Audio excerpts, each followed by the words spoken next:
Magona Marima, welcome to this edition of the Magona Marima Academy of Crop Production. My name is John McRobert, and we're going to talk this session about how to establish a crop of maize under conservation agriculture using very simple tools and equipment.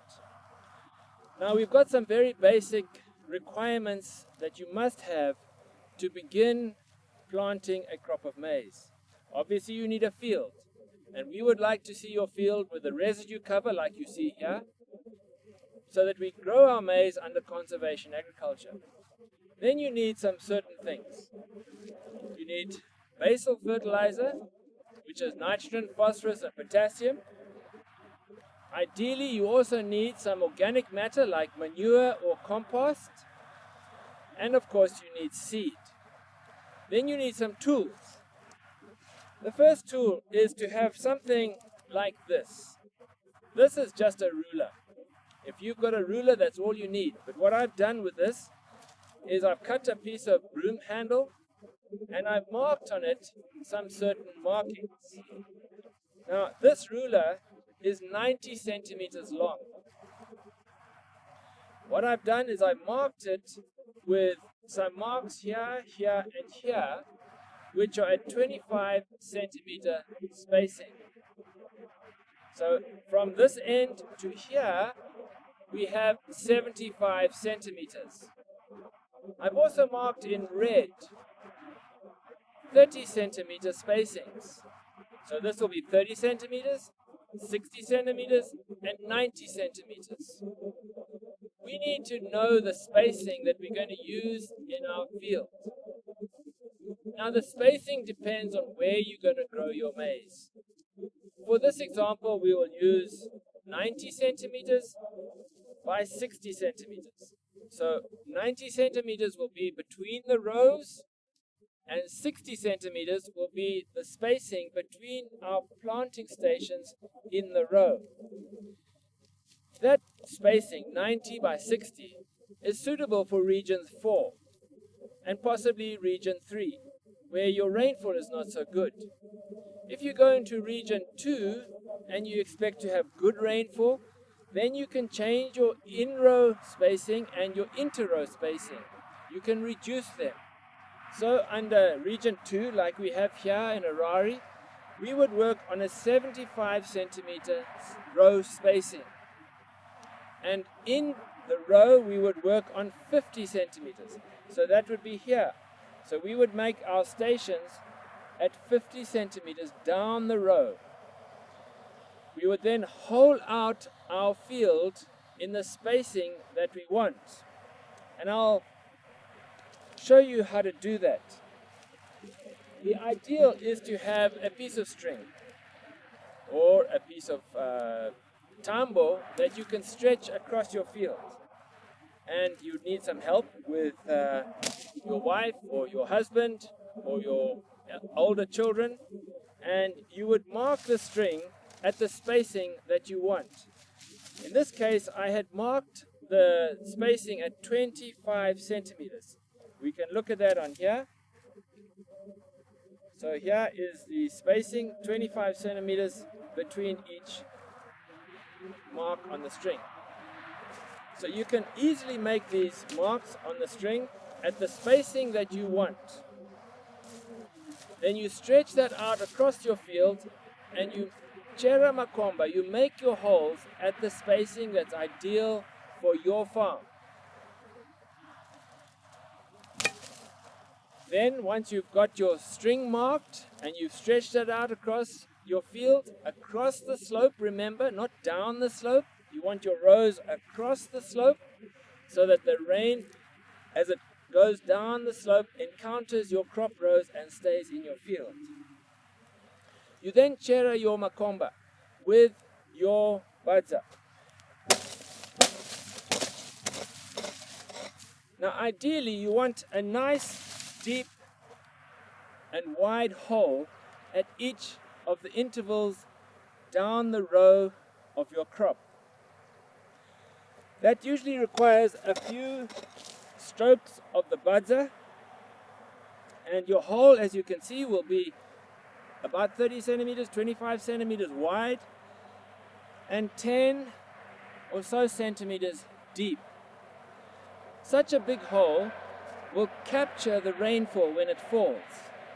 If you make your holes at this time of year, before the rains come, in October or early November, your field is then ready to receive the rain when the first good rains come.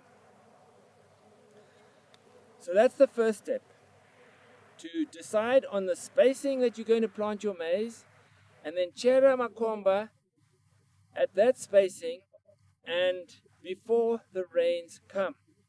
You can see the mashanga, the residue, is still around the hole so that it can capture the rainfall when it comes. And once you've made your holes in your field, you are now ready to start putting your manure and your fertilizer into the holes. So I have here some manure. Well, actually it's compost that I made at our house. And you can see this compost. It's very nice compost. It's just made from green material that we've got in our garden at our home. Some soil and water, and we turn that every 2 weeks, and we create a lovely compost full of organic matter and full of nutrients for our crop. You can also use manure, well rotted and preserved manure. So in each hole, we would want to put at least a can of manure or a can of compost, and we would spread that into the bottom of the hole. That will provide all the micronutrients, or many of the micronutrients, the organic matter that your crop will need. We can then put our fertilizer into the hole. Now this fertilizer I've got here is compound D plus zinc, and you need a compound fertilizer placed into the hole before you plant your seed. Now you may know that you get different size cups that you can use to apply your fertilizer. This larger cup is a cup 22, this is a cup 16, and this is a cup 8. Now these cups 22, 2016, cup size 22 or cup size 16 are too big for most cases. So we would be recommending a cup size like a number 8 or a number 5 or a number 12. And the size of cup that you're going to choose depends on the spacing of your holes and the yield potential that you expect to get. So if I'm in region 4, where my yield is going to be fairly low, 3 tons, maybe 4 tons, a number 5 cup of compound fertilizer would be sufficient. If I'm in region 3, I would be looking at a cup size number 8, because that environment is going to give me a higher yield potential, maybe 4 tons, and a good season 5 tons. And in region 2, where I'm going to get a good rainfall in most seasons, my yield potential should be at least 6 tons per hectare, and even aiming at an 8-ton crop, then I would be using a number 12 cup per station. So it's very easy. You take the cup of fertilizer and you put that into the hole on one side. We want to put it on one side because when we come to apply our seed, we want our seed 5 centimeters below the surface of the soil and 5 centimeters away from the fertilizer. So you can see that in this hole, we've got a nice deep hole, some manure or compost at the bottom of that spread across the hole, and the fertilizer applied on the one side of the hole. Once we've done that, we can go through, and with the back handle of the badza, you just flick a bit of soil over that fertilizer. That'll protect that fertilizer and leave it ready for the day that you want to plant. And that day will be when you get a good shower of rain. So imagine now we've had our soil has been covered a little bit because of the rain. We've had a nice shower of rain. We are now going to plant our crop. So we get our seed, and in each hole we are going to plant at least 2 seeds. We have been speaking of a spacing of 90 by 60 or 75 by 50. On those spacings, you need to put at least 2 seeds into the hole. Now, we don't put that seed on top of the fertilizer. We put that seed to the side of the fertilizer. So as you go through your field, you will remember where you put the fertilizer, and you'll put your seed away, 5 centimeters away from that fertilizer, and 5 centimeters below the surface of the soil. That's why you need a nice deep hole, because the rain will fill that hole up with a bit of soil. Then you will come and you will cover that seed with the soil. You don't want any big clods of soil on top of that seed, because that will inhibit the emergence of that young plant. So we want to be sure that the surface is nice and smooth, and our seed will now germinate in a very ideal environment. The roots will come out first.